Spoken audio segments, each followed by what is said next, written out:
Welcome back to the Hate podcast, a forum to discuss and combat student hate. Today we brought on August Ballou. They are working to increase advocacy and awareness of LGBTQ plus issues in the district and our general community. They have a unique perspective on hate issues at a school, district, and community level, and most importantly, they can work to pinpoint the root of student hate and work to effectively combat it.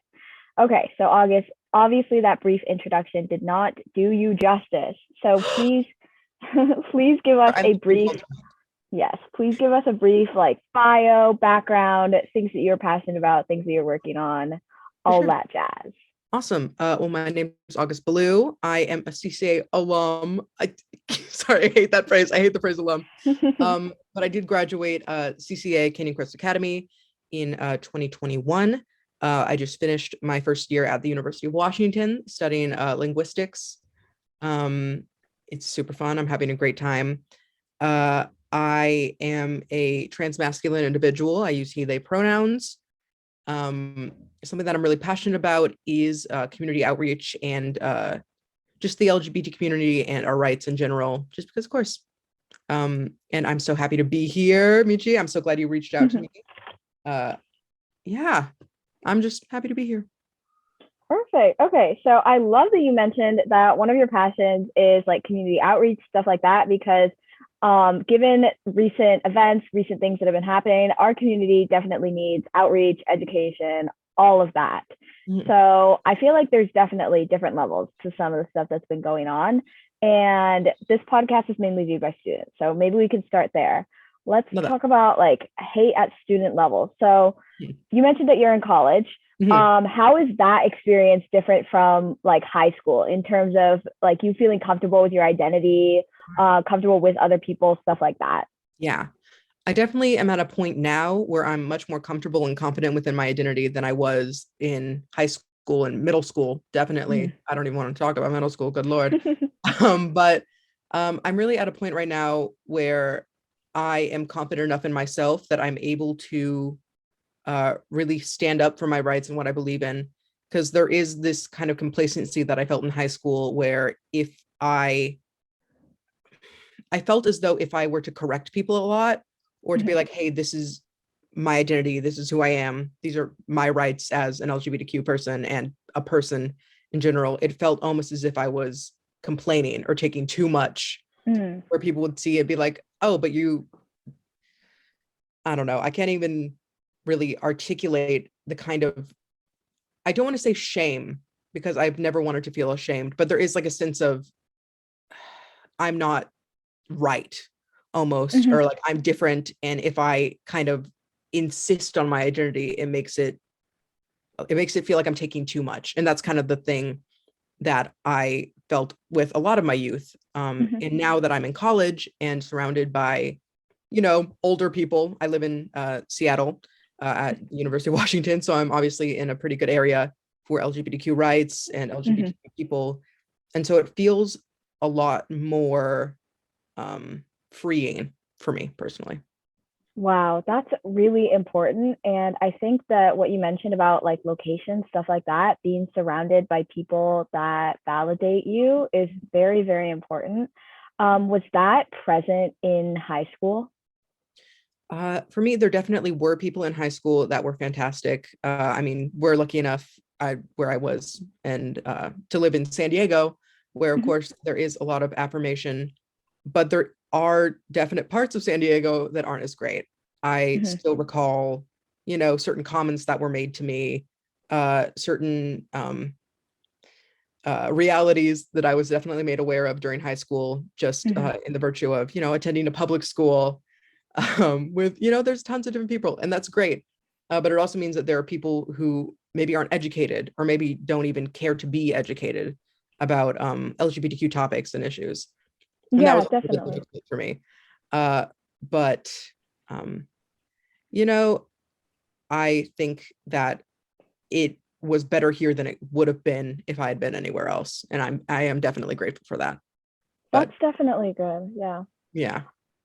The stuff that you were talking about, sometimes comments, jokes, stuff like that, that's definitely common in high schools. Where do you think it comes from? Is it true hate, or is it just a lack of education?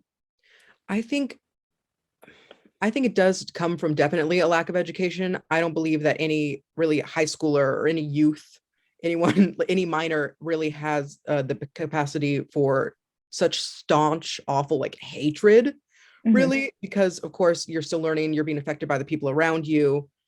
So I really do think it doesn't come from like a place of, vitriol or malice. It comes from a place of, I have no idea what's going on with this issue. I'm a little bit nervous about talking about it. And that comes across in maybe a rude way. Um, but I would never begrudge somebody for their lack of education on a topic that maybe doesn't concern them. There are plenty Yeah. of, straight cis people who see it and think, oh, that's not my issue. I don't need to worry about it. I don't need to think about it. And so they just don't know how to talk to me. Um, Hmm. and that's not their fault. It really does come from, a lack of education, which I think is one of the reasons I'm so passionate about education now.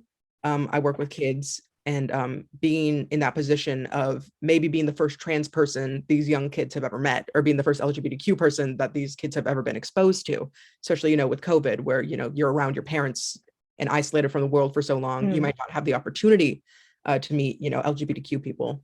And so being there and able to kind of educate at a younger level so that these kids don't grow up around kind of ignorance around these subjects and are able to really understand and be aware of these kinds of things from a young age, I think is super, super important.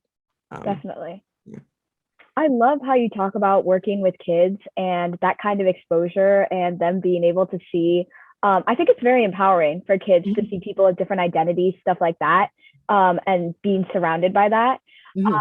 Do you think that this representation, obviously, you're working with these kids like in person, face to face, Yeah. whatever, like it's a personal connection. Do you Mhm. think that this representation can also be empowering if it's through like media? Oh, definitely. Yeah. I remember growing up and not seeing, I didn't know what the word trans meant growing Mm-hmm. up. Of course, I grew up on the internet, basically, like a lot of Gen Z kids did. Mm-hmm. Not as much as my little brother, but enough that seeing kind of trans people and LGBTQ people in media would have been very helpful for me growing up, because I was surrounded by, very straight cis figures in media. And now you see a lot of people like, why am I totally Elliot Page, who's a very famous Yes. actor, transmasc actor, love him. Mm-hmm. You see Laverne Cox, very awesome trans femme actress. You see more and more gay people and queer people. And I think that's really important, because if I had been allowed to explore that when I was younger, I wouldn't have been so confused and hurting through middle school, thinking, oh, I'm all alone in the world. Nobody is like this. I'm wrong, da da da da da. And now that you see so many more people in media who really represent, the queer community, you can think, oh, I'm not wrong. It's fine. Cool. They're right there. I'm just like this person, and this person is successful and happy, Mm-hmm. and having a good time securing their identity. And so Oh, I think definitely. that media is very important, especially at this day and age when Mm-hmm. media is everywhere, especially, with COVID. Um, I do definitely think that media is very, very important in Yeah. community outreach specifically. Just going off of what you said about how media is everywhere, that I mean, you're definitely right. Like sometimes it just feels like an echo chamber all the Yeah. time. And personally, I'm of the belief that like representation in like 99.9% of the time is good. Do Yeah. you think that because of like the prevalence of media, stuff like that, that it could be used for bad, and that even things like representation could be like bad if done wrong?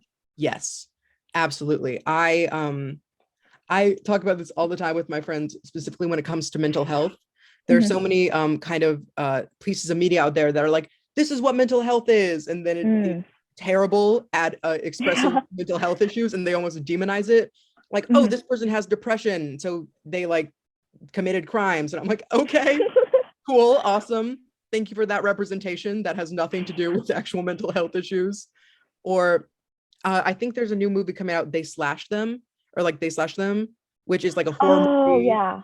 And I heard from some friends that instead of it being like an empowering representation of like LGBTQ people in horror, it was Mhm. really more like they're just killing gay people for the sake of killing gay people. That could Oh yikes. That's just what I heard. I could be totally misrepresenting the movie. Uh, and it could be totally great, but it's stuff like that where people build this up as to be like this huge empowering thing, and then it really does nothing except like demonize the community. And I'm just like, so while I do think representation in media is really important, it needs to be done well, and it needs to be done respectfully. And creators of this media need to listen to the community that they're representing. I know so many movies where they have, you know, cis heterosexual actors and actresses play, you know, queer figures, and without really kind of consulting the community or doing proper research. And so it comes off as kind of fake almost. Yeah.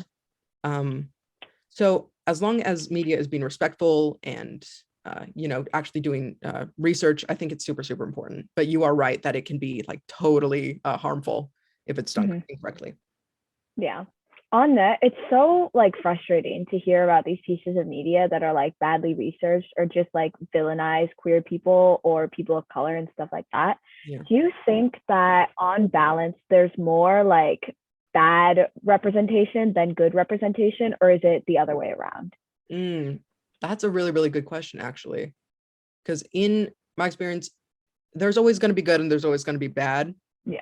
And even as much as I would love to see queer people play queer characters, there are undoubtedly pieces of media where a straight person did a great job. I mean, I really actually, I don't remember that, it was about Alan Turing, I think, and Benedict Cumberbatch played the queer man, Alan Turing, I think that was Alan Turing. And I think he did a remarkable job. I think, you know, that is actually a decent thing. As, you know, a white person, I don't feel like I'm educated enough on the issue of, you know, a representation of people of color in media to be able to really give a good, you know, solid answer on that. But I definitely think that people of color need to be more represented. Definitely. There's so many roles that should go to people of color that are just not going for no reason. And the same with queer actors, in that some people will like actively choose to have a straight person play a role that should be for a queer person and stuff like that. And so I think that as much as there is good, there's definitely bad. And as much as there is bad, there's definitely good. Yeah. Yeah, that's very good to hear overall, that the media is, I think that it's hard to measure, you know, like how good is the good, how bad is the bad. Yeah. But with regards to the bad media, I feel like a lot of the stuff that I see that's like inherently bad, whether like even not in the terms of representation, like even if a movie is just like a bad movie, I feel like it spreads so much faster. That's really true. Do you think that like bad media or bad representation that also spreads fast because it's bad can lead to increased hate? I think so, definitely. Because media spreads so fast, specifically bad media. There are definite like films out there that I hear people talk about and they're like, oh, this movie was bad, so now I hate gay people. They don't, that's an exaggeration. But it's like, oh, this movie was so obnoxious. Gay people are obnoxious. I don't know if you've seen the movie GBF. It's this movie about and it is a very obnoxious, terrible piece of media. And even I hate it. I'm like, oh, it's so bad. And then I would talk to like one of my friends about it, and they'd be like, oh yeah, that's really obnoxious. I hate when gay people make their whole like personality their identity. I'm like, okay, let's take a step back. Sometimes that's necessary when you're getting used to a new, you know, part of yourself that is important, how you're going to develop and how you interact with the world. I think it's fine to make it like part of your, like to make it an active part of your identity and your personality. That movie does take it way too far. I don't like that movie at all. But it did give room for straight people to have criticism, you know? And that's something I don't really like, is when people are like, oh, this is a bad piece of movie. Like, this is a bad piece of media. Let's critique the community. I'm like, let's not critique the community. Pretty please. But yeah, I do think that if bad media circulates really, really heavily and really, really fast, it does definitely increase the likelihood of hate towards a certain community. That's just how the internet is. That's how media is. It's unfortunate. It is. And what's even more unfortunate is the fact that like the bad media gives people like the grounds to criticize entire communities. Yeah. is there any way to like have respectful conversations to separate like the entire community from one bad piece of media? Yeah, definitely. I mean, I even, with the people I mentioned beforehand, where they will use that one piece of media to critique a community, Mm-hmm. I always am very like, I'm a very talkative person. And so I'll be like, okay, we're going to have this conversation right now. And they're like, right now. And I'm like, right now, we're going to sit down and we're going to have a conversation about, how you can't critique an entire community based on one piece of media, how you Mm-hmm. can't critique an entire community based on one person, even. When Caitlyn Jenner was first like really, in prominence, Caitlyn Mm-hmm. Jenner, who won, I think, Woman of the Year, there were people being, and I don't like Caitlyn Jenner. Let's put this out there. I don't think she's a good person. I'm pretty sure she ran somebody over with her car. Oh I think my she's gosh. committed crimes. I don't like Oh her. dear. She's a bad person. But I know a lot of people who use that to be like, trans women. I'm like, no, no, trans women are beautiful and amazing. And I love trans women. Every trans femme out there, you're my sister and I love you. So you have to separate like maybe a bad person or a bad piece of media from a Mm-hmm. community. Because if you just take the worth of an entire community and base it off a single person, that's rude. That's Definitely. and it's a disservice, quite frankly. Mm-hmm. Um, so I think it's really important that when those situations come up where people are like criticizing an entire group based on one piece of media or one person, it's really important, at least for me, and I'm not condoning people using you for your emotional labor, all the time. If somebody's like, yeah, Mm-hmm. but educate me, and I'm like, but Google is free. If you have the emotional energy to do so, I do think it is important to, sit down and really have that conversation with the people around you. If you don't have the energy to do it, don't do it. Don't put yourself in like a position where you would be spending more emotional energy than you have to, have those conversations. Do what you need to do for you. Live your best life. Take care of Sure. yourself. But if you do have the means to do that, it is, I believe, important to share, Mm-hmm. your opinion and your situations and your experiences as a queer person.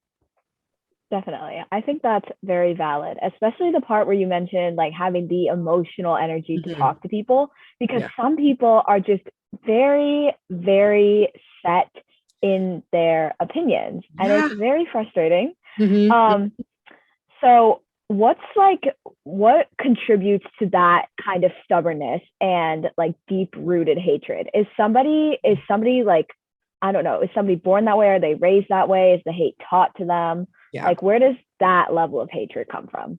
I think the hate is definitely taught. And I mean, it also takes a certain kind of personality. I know people who were raised a certain way. I'm going to bring up my auntie Gabby. She's from Mexico City. Um, She's lovely. She was raised, Catholic. And she was raised her entire life to not really believe in, transgender people or gay people and to look down on them. She's known me since I was a little kid. And she came up to me one day after I came out and she said, you know what? Because I love you, I was raised to not accept gay people. I was raised to not accept trans people. Because I love you and I've known you for so long, I'm willing to reevaluate my whole system of beliefs. wow. And she really reevaluated herself and told me, she's like, I'm going to do my best because I love you so much that how I was raised doesn't matter. What matters is that you are somebody that I love and I will, change the things about myself and how I was raised in order to support you as much as I can. And that really stuck with me because Mm-hmm. even though being raised around, I guess, hate, uh, you are still able as an adult or as any person really to reevaluate that. I think it takes, there are certain personalities that are way more stubborn than others. I'm one of Definitely. them. I know I get an idea in my head and then when somebody like counteracts it, I'm like, no. Um, it's just like a knee jerk, like, I hate being told that I'm wrong. And that's also how I Mm-hmm. was raised, is around, very prideful. Both my parents are Aquariuses. I blame it on that. Oh my gosh. Very like strong-willed personalities. Yep. And I'm like, okay. But I do think that when it comes to like really deep hatred, I think it comes from fear. And I think it comes Wow. from self-loathing almost. I know Oh. people who are very much like against the queer community just because they don't feel happy within themselves, Mm-hmm. and they, not to be like one of those people that's like, if somebody's homophobic it means that they're gay, because that's not always true. It's not Yeah. even often true. A lot of it is because they don't have a good sense of self-worth and they Mm-hmm. don't feel confident in themselves, so when they see somebody else being confident with themselves, it comes from, they get really envious and get really angry. Oh. And so I mean, at least that's my experience. And then when you kind of offer an olive branch and be like, hey, if you're unhappy with yourself, here's some resources. Here are some, like, here's a therapist that I recommend. Here's like a support group for people who are going through rough times. And then they really just change, as long as it really, I want to say kindness begets kindness, but it doesn't always. In a perfect world, if you were kind to people, they would be kind back. And Yeah. that's not always true. But sometimes it does work. And it's lovely when that happens. When I'm just like, hey, I know you don't really like gay people. However, I love your smile. And then they like change me. And I'm like, great, awesome. So you were just upset that you didn't like yourself. Cool. But it really does come from a place of their own self-worth. It has nothing to do with the people that they're angry at. It has nothing to do with the self, like, of the people that they don't like. It's totally internal. And it's a shame. More people should like themselves. Yeah. That is such an interesting take. I genuinely never thought of it that way, but it makes so much sense. Okay, so speaking, and then also, I also relate to the living in a strong-willed household because my dad is a Capricorn and my mom's a Taurus. Oh yeah. The earth signs, surrounded by them. Oh yeah. No, totally. Just like, please just have a conversation. They're like, no, I'm right. I'm like, no. Yeah. So going back to people that resent the queer community for being so outwardly themselves, are there any resources? This resources question goes two ways. First, are there any resources for students that feel that their own, like, their issues with themselves are the reasons that they feel like hatred, resentment, bitterness, etc.? Resources for that, and then also resources for queer people who have been the victims of like the hate from these other hurt people. Yeah, absolutely. I think at least in California, I think our counselors are pretty good, considering. I don't have off the top of my head resources for people who are struggling with self-worth issues, but there are definite, if you get in touch with a school counselor or any trusted adult, they can usually point you in the right direction of mental health resources, especially counselors. If you're like, hey, I'm having really like a hard time with, my self-image, my self-love, and I'm taking it out on other people, that is something that you can definitely work through with a mental health professional, with a therapist, with a psychiatrist if you need to be medicated. And there's nothing wrong with being medicated. As somebody who's medicated, no stigma against mental health here. Love mental health. As long as you can find somebody who supports you and get that support group, you never need to be afraid of reaching out for help if you feel that you need it. And that's very brave to take that step and be like, hey, I have a problem. I think this is affecting, the people around me. How can I change, and how can I be better for myself and for my community? That's super brave, and I applaud anyone who's able to do that. For the queer community, I know one resource off the top of my head is Trans Family Support Services. They're incredible. They're run by Kathy Molig, who's fantastic. And she's the one that really enabled me to, transition and get the resources I need in order to medically and socially transition and live my best life. You can get in touch with the Trevor Project. They're awesome. There are specific crisis hotlines for LGBTQ youth that they sponsor. And if you are having a hard time, talk to a trusted adult, talk to your friends, find a support group, and really be honest about, hey, it's not my fault that I'm being targeted by hate. Definitely. I'm being myself. Because I know that was something that I dealt with, is like, hey, why don't these people like me? Is it something wrong with me? And it took me a while to be like, hey, it's nothing wrong with me. It has nothing to do with who I am. It has everything to do with what they are. So as long as you keep that in your head, be like, okay, it's not my fault. I'm being me. It's fine. And find, the professional help that will support you and get you on your journey to becoming your fullest, most beautiful self. I think that's important. So definitely. So you briefly mentioned working with like school counselors, trusted adults, stuff like that, and going on kind of the same category as that, I guess. Have you had any success with working with school outreach organizations like GSAs?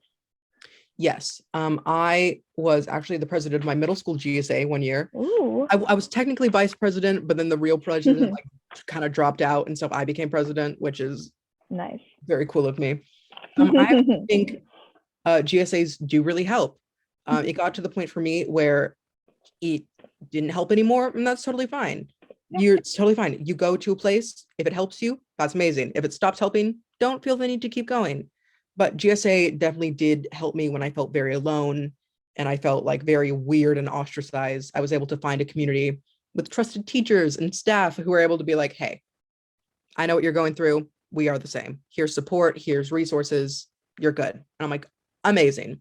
And I really helped me, connect with my community more, where I felt so isolated before. I was able to talk to people who had the same exact experiences and same thoughts and same beliefs as me. And that was really, really cool. And it gave me a really awesome support structure that I really needed. So I think that GSAs and community programs like that in schools are incredibly important. I think that they deserve all the funding in the world. I think that they do so much. They do so much to help. They deserve so much. I love GSAs. I'm a big fan. So That's amazing. Okay. So you talk about how GSAs, in my opinion, also are very important because you're surrounded by straight allies first, and then queer people who have similar experiences to you, which is amazing.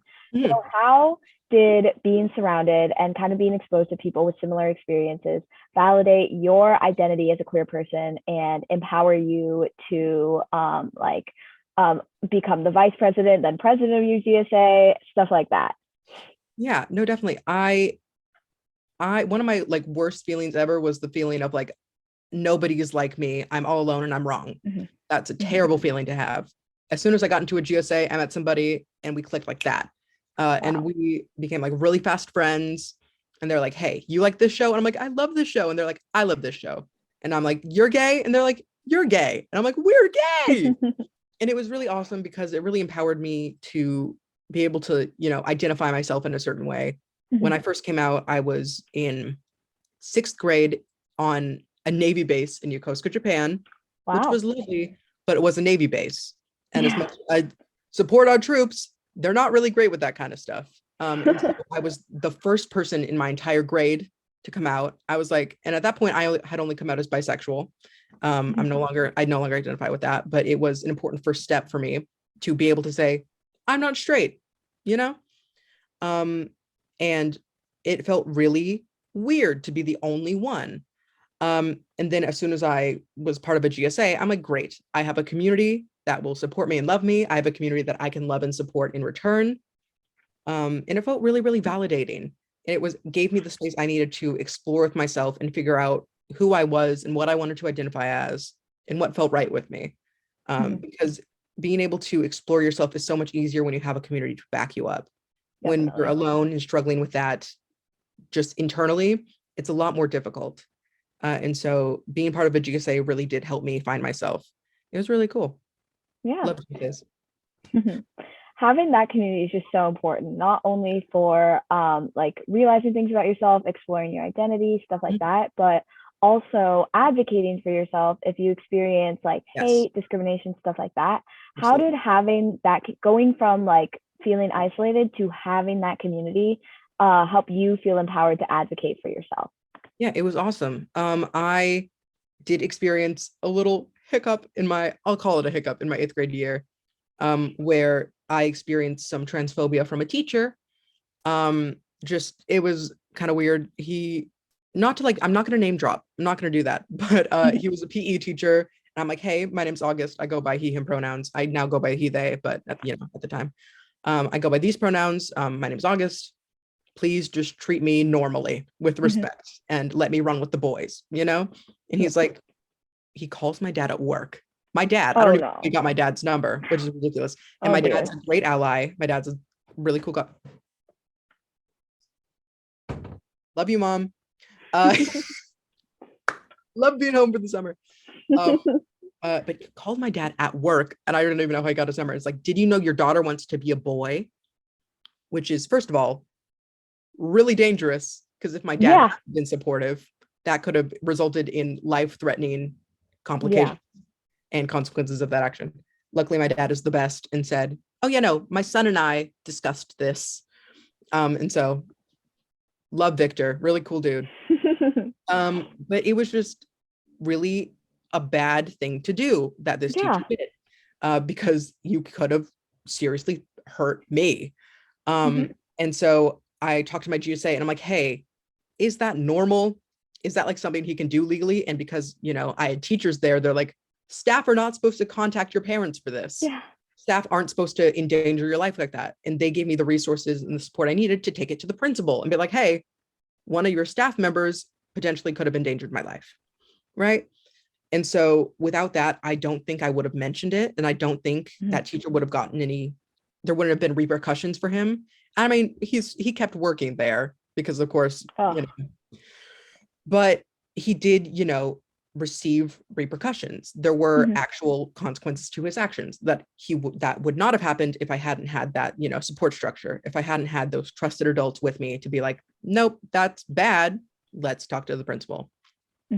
So it definitely really helped me with standing up for my rights and, my identity against somebody who held a position of power over me, because that's hard. Definitely. Going to like a boss or a teacher and being able to say, hey, you're not treating me with the respect I deserve. You're not respecting my identity and you're not respecting me as a human being. I need you to either change your behavior or there'll be repercussions. Right. And that's hard to do. That's really difficult. And so having that support structure was invaluable. It was incredible. Having those authority figures, or even just having allies in the form of like teachers, adults, stuff like that, is so important when you're in that kind of situation. And also, I'm so sorry that happened to you. That's awful. Oh my gosh. It's been like eighth grade. How old am I now? It's been 5 years. I'm good. But that was like a weird situation for sure. Yeah, that's still awful. Very happy that your parents are fully supportive, full allies. Yep.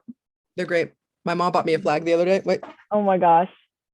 Woo! I love it. Yeah. Great that you weren't in a dangerous situation, but that's still awful. And having authority figures like teachers is always great, especially if you're in that situation. How can students help other students advocate for themselves? That's really great. Helping students, it's always good to let the people around you know that you're there. Even if you don't really have the power to be like, let's change this situation right now. Being there for your fellow students, being there for your community is really, really important. Just being there for someone can often be enough. I asked one of my friends, like, hey, will you come with me to this teacher to tell her that I'm trans? And my friend was like, absolutely, let's go. And just having that really empowered me to make that decision and make that choice in order to be like, okay, I have a support system right here. I have a supportive person where if things go weird, I will help them. And thankfully it didn't go weird and she was lovely. But just being empowered by one person was enough to empower me to, be able to share that part of myself and live authentically. So I think students helping other students is incredibly important. Just being there for somebody and letting them know that they're not alone, letting them know that you have rights, letting them know that they will always be there for you. Not necessarily always, but I will be there for you if things go wrong. It's incredibly important, almost more so to have somebody your age who really you can connect with, because as much as, teachers are really important, there's always going to be that kind of power imbalance. There's always going to be that. Yeah. And it's different when there's somebody on your same level who is there to support you. You can really share more and be almost more supported by them almost. So I think it's super important for students to be there for each other. Definitely. On like a similar note, how can students overall help increase confidence with the queer community, with people in general who are standing up to adults? Because there's always that like kind of sense of fear and power imbalance. Yeah, absolutely. That's a really, really good question. Thinking thoughts.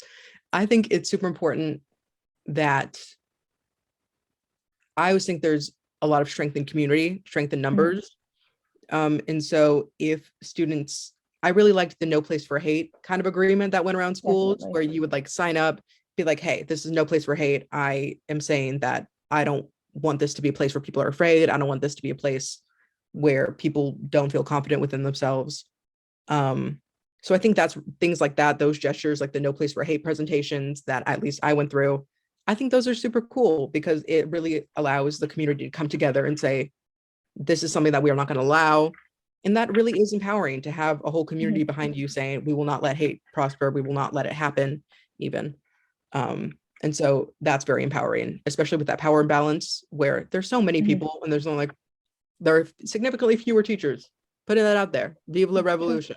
Don't actually revolt against your teachers, please. I don't condone that. Anyway, But no, I do think it is safety in numbers is a big thing, and support in numbers is a bigger thing. So definitely. Okay, this brings me to a very similar question, but kind of more specific. So I understand you're home for the summer. Have you been involved in community events and been updated on like things involving hate, stuff like that in the community in the past couple months? yes. Okay, so would you say that standing up to authority figures with like student coalitions, community groups, even groups like GSAs is effective? I want to say yes, because I do think that if you, at least with like a school board, I've been to school board meetings recently. Yeah.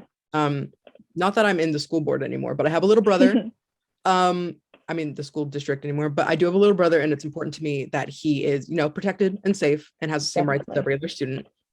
And so going to those meetings, I think it's important to be visible to the school board and be visible to those people who are making decisions, because it's one thing for them to theorize like, oh, the queer community might feel this way, or the kids might feel this way. If you're really there and looking them in the eyes and saying, this is what we need, this is what we want, we need you to do this to support us, and we need these resources in order to thrive as students in your district, they can't ignore that.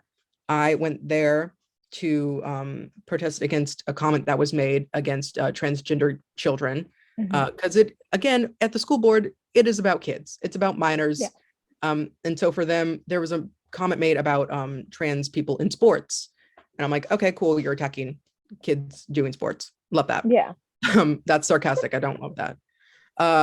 But it was important for me to go there and be, you know, present and say, my existence within your school district is not radical. I should be able to, you know, follow my dreams and my passions and exist in your district without you really feeling the need to kind of attack my existence, right? And recently there was I think something passed where if you want to read a book about trans people or gay people, you need to, in like a public, it's something about like the school library where you need to go up to the librarian and specifically ask for books about trans people. That sounds very unsafe for kids that are still closeted. Whereas like you would have to go up and really say, I want to read that. Where really, if you're like not really, if you don't feel supported there, you're not going to do it, and you're not going to get the resources you need. I just think that's a terrible idea. But I think that when students show up and are visible and audible to the school board, it makes a huge difference, because then they can't ignore you. Because it's one thing to like send an email and be like, hey, I'm a trans kid, be nice to me. And it's another thing to get up there on the podium and say, hi, don't ignore me. You need to be kind and equitable and supportive of the trans people that you are, you know, kind of in charge of almost.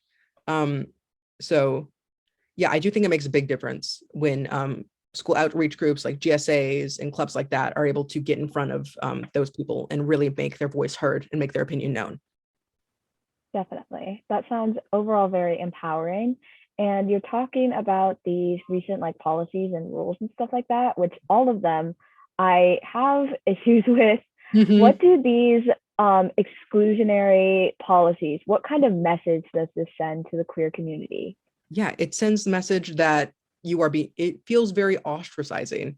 Like you are not normal. You are an exception, where instead of your content really about like queer people being, you know, among the books that anyone can read, you have to get like special permission from not like permission, but you need to go through these extra steps to even be able to access that information, which is weird. I think it's weird, where you could just put a book on a shelf and the kids who want to read it will read it, right? But when you put it behind a ledge or put it behind an adult that you need to ask, I have struggled with anxiety for years. I would never talk to a librarian if I didn't absolutely have to, right? And that's just kind of limiting access to those books and limiting access for, you know, the community. It feels very weird. It feels really restrictive and really, you know, othering is a word that I'm going to use, is very othering, in that instead of being able to read, you know, books about you like everybody else, you have to go through these extra steps.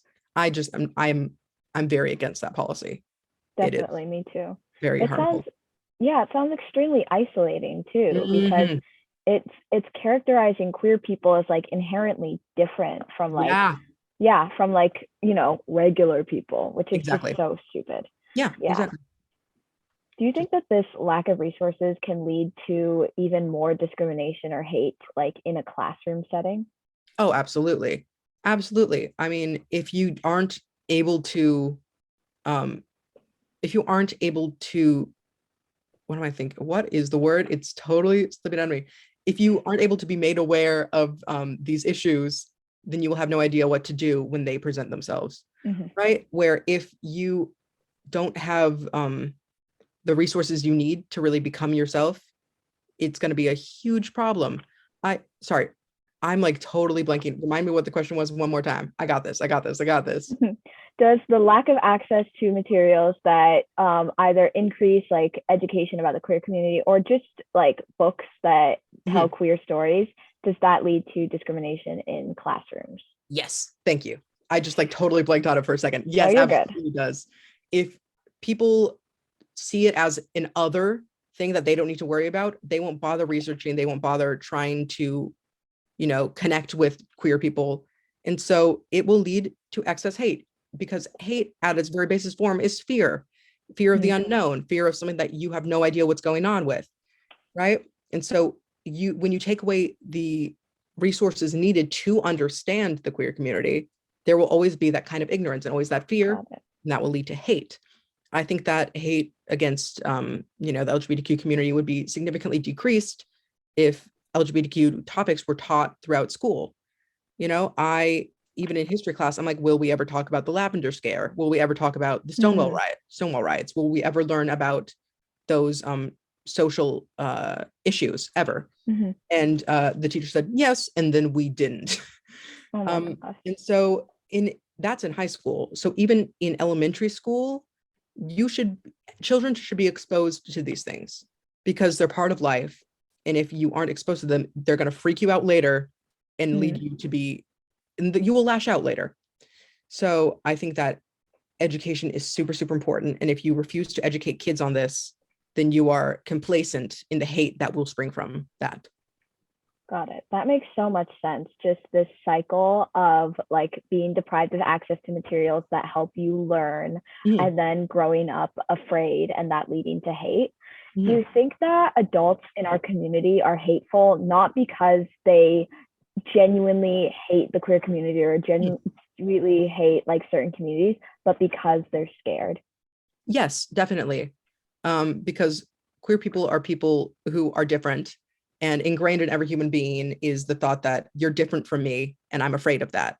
Hmm. And so I think definitely I've met plenty of adults who will look at me with kind of like, what is going on with you? And it's not necessarily hate, but it's definitely confusion and kind of, I'd almost say insecurity, where they're Hmm. presented with somebody that they don't know how I work, they don't know who I am, and they're confused by that. And the second I connect with them, I'm like, hi, these are my pronouns. I'm a human being just like you. They're better. They're perfect. And they do their best. But before that, they are kind of, afraid because Yeah. I present something that they're not used to. I'm like a sudden change in environment, a sudden shift in, how they view the world. And that's scary. And then when I present myself and I'm a normal human being, they're like, oh, okay, you're fine. And then they do their best to learn and be better, which I always really appreciate. And so I think it's a shame that that's another thing that I wish there was more education about, in that you get these adults who are making policies for, queer youth, and they are making decisions on ignorance because they don't know what's going on with the queer community because they haven't been educated on it. Not necessarily through their own fault, but because we just haven't had that kind of education in our schools before, really. And so it leads to um, really more problems for the LGBTQ community because these people who don't really know about the community are making laws about the community without being Definitely. educated on it. Hmm. But I do think that when you really sit down and talk to an adult, they will do their best, unless they are really stubborn. But yeah. Yeah, and really appreciate how you're talking about how like these policies that are made out of ignorance can actually end up hurting queer people like a Yeah, hundred times more than any kind of than other results of ignorance. How does hate from like policymakers or adults that make decisions that affect like your everyday life or your school life, how does that kind of hate or ignorance cut deeper than maybe like a peer being ignorant towards you? absolutely. I mean, with a peer, there's not much they can do. Mm-hmm. They can tell me, "Oh, you're gay," and like laugh about it, or so, I don't know. I don't want to. They can say mean things to me, be like, "Oh, ha ha ha, you're a girl," and I'm like, "I'm just not," but okay, cool. Have a good day. There's not much they can do to you that will have like real consequence on your life. Policymakers directly influence what you can and cannot do within the space that you are forced to inhabit. When I go to school, I am always cognizant of, if these adults wanted to, they could do something that would make my life worse.